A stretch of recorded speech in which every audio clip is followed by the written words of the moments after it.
Hello, everyone. So we've left off discussing standby charge in chapter 3. I want to continue the conversation, give a bit more detail on that standby charge, and then I want to do the exercise to show you how it functions and show you the operating cost in place. So we've talked about the standby charge for when the employer buys the car, it's 2% per month. This fraction can be reduced if the car is used a majority of the time for business. So we always want to confer how much of it was driven for business, how much was for personal. If the business kilometers are more than the personal, then we can slightly reduce our standby charge. So the main or principal use of employ is for employment purposes, meaning it was for business more than half the time, or personal use less than half the time. So 50% is very important.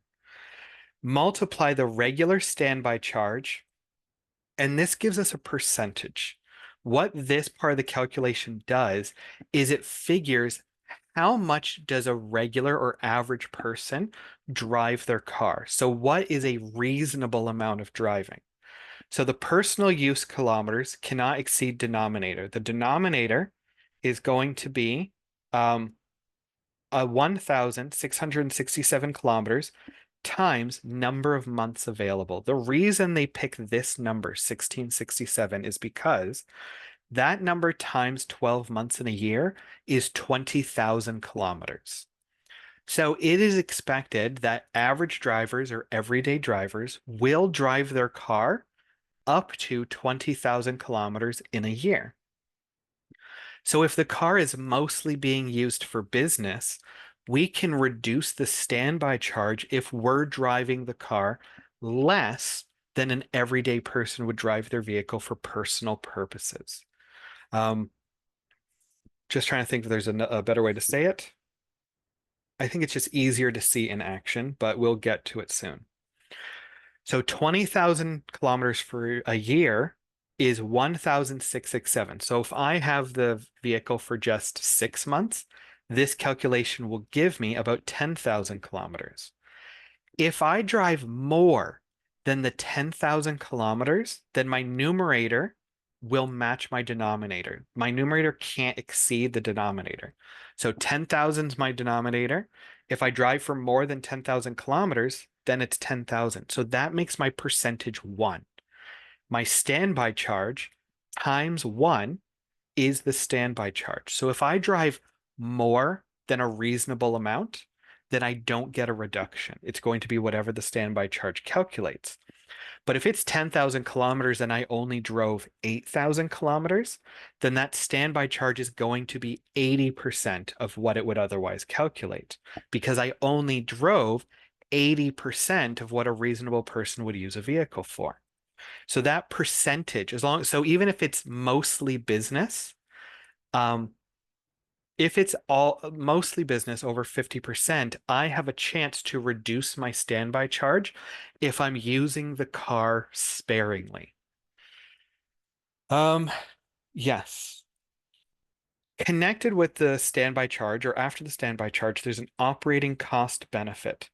We'll apply the standby charge if the employer paid for operating expenses that includes personal use. That charge will be 34 cents per personal kilometer. So we need to know our personal kilometers.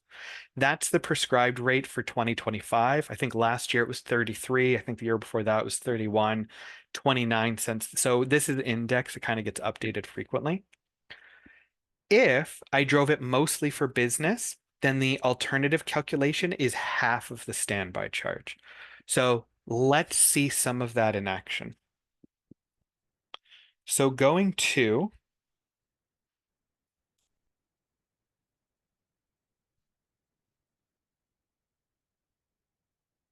there you go. Payments for employment, yes. Taxable benefits, employer-owned automobile.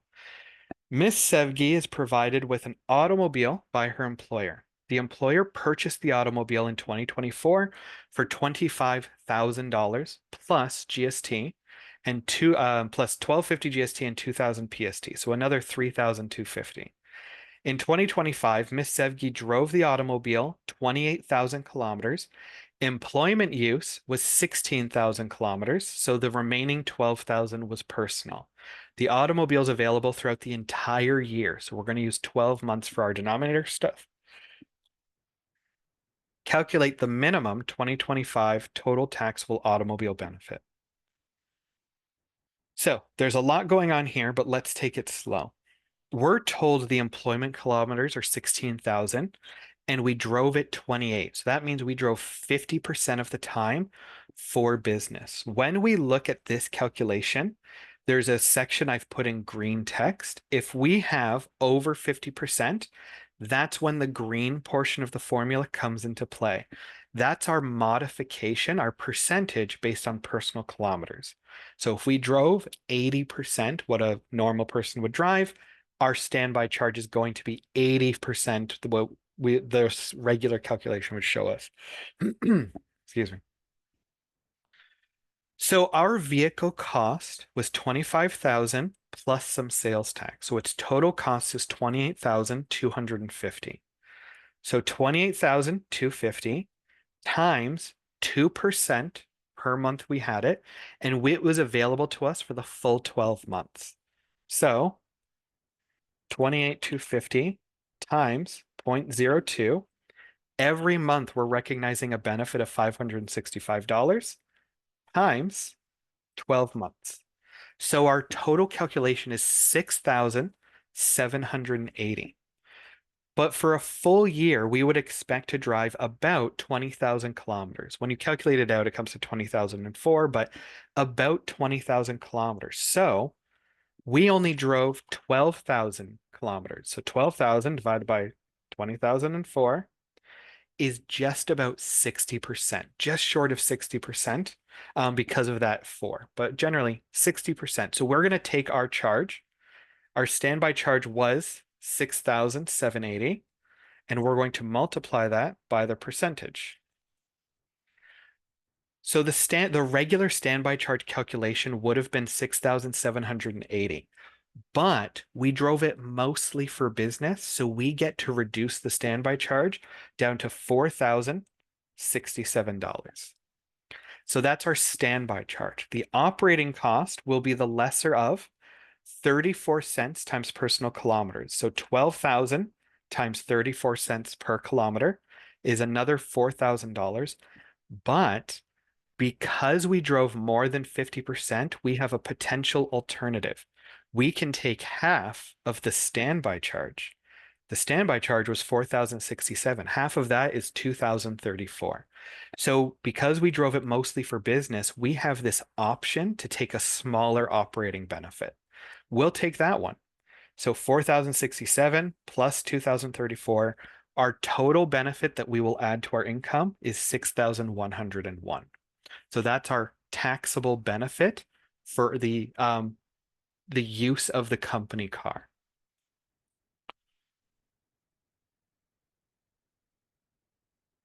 I'm going to summarize the automobile benefit now, but we are going to look at another exercise that looks at a similar situation, but just for a leased vehicle. So this summary is just showing the two calculations. If we own it, it's 2% cost of the car times number of months. If it's leased, it's the lease payment for the year times lease payment that I like splitting up from monthly instead of year. Lease payment per month times 2/3 times number of months available. This formula pretty much gets us a percentage of the year, but I like doing it so I get a number of months.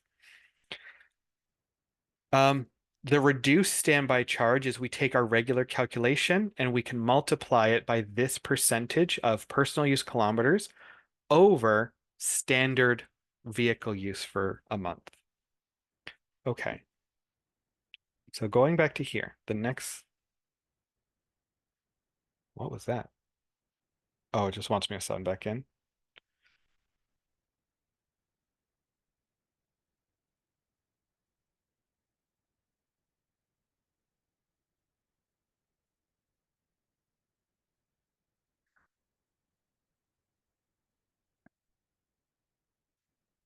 Sorry about that. All right, back to this. So I've shown you the standby charge for an owned vehicle. Let's review a case when we have a leased vehicle. So the employer leased automobile. Dr. Michael Forthwith is provided with an automobile that is leased by his employer throughout all of 2025, all of being the full 12 months. The monthly lease payments are $525 plus $68 of HST. The automobile was driven 40,000 kilometers, with 37,000 being for employment use. So it was the majority of the kilometers was for business. Only $3,000 was personal. The automobile is available to the employee for 325 days. The employer paid a total of $11,250 in operating expenses. We don't care that the amount of the expenses was 11,000, but we do care that the employer paid for it because that means we have to include an operating cost benefit. When not using the automobile, company policy requires that it's returned to their premises. So that's probably why we're at 325 and not 365, because there was 40 days where Michael had left the vehicle on work premises. What's the minimum taxable benefit for the automobile? So coming here, we had it available for 325 days. So if we divide that into a certain number of months, that comes to about 11 months. It's just short of it, but we'll round off. So we have about 11 months that we had the vehicle available. 93% of it was for business. Work kilometers was 37. The total was 40. So 93% of it was for work. And our lease payment is 525 plus 68, 539 that we paid every month. So the standby charge is 2/3 of our lease payment for the number of months we had it. So 593 times 11 times 2/3 is 593 times 11 times 2/3 is 4,348 point. We'll make it 4349 just to round it off. But it was mostly for business. So we only had these $3,000. So in 11 months, 1667 times 11, it's expected that if it was my personal vehicle, I probably would have driven it just over 18,000 kilometers. But I only drove this 3,000. So 18,337. So my standby charge is going to be 16.36% of my standby charge calculation. So my calculation that we did was, just to double check, for times 2/3, 4,349. So times 4,349, that is $711.51. So rounding off $711. So that is why. So we calculated based on the lease payments a $4,000 benefit, but because we drove it so few kilometers, our benefit was quite small. Per kilometer, 3,000 at 34 cents. The operating cost benefit would have been $1,000. Since it was mostly used for business, we have this alternate option of half our standby charge. And because our standby charge is so small, that's a much preferred operating benefit. So 711 plus 356, the total benefit will be $1,067. So in my calculation, I came to this 0.5, whereas here we just rounded it down instead of up. When you're doing the quiz, if you're off by a dollar or two, the quiz answers have a range of acceptance that it will probably pick up you're within a couple dollars and you'll still get the mark. So don't worry too much about those small pennies and cents. Just if you get the round numbers, you should be fine putting them in. Also, when you're doing the quiz and the exams, pay attention to what the question's asking for. We might give you a bunch of details of an employer-owned or leased vehicle, but the question might ask for what was the standby charge, what was the operating benefit, or what was the total benefit. So pay attention as to which of these numbers we're asking for. Yes. So employer provided automobiles and tax planning.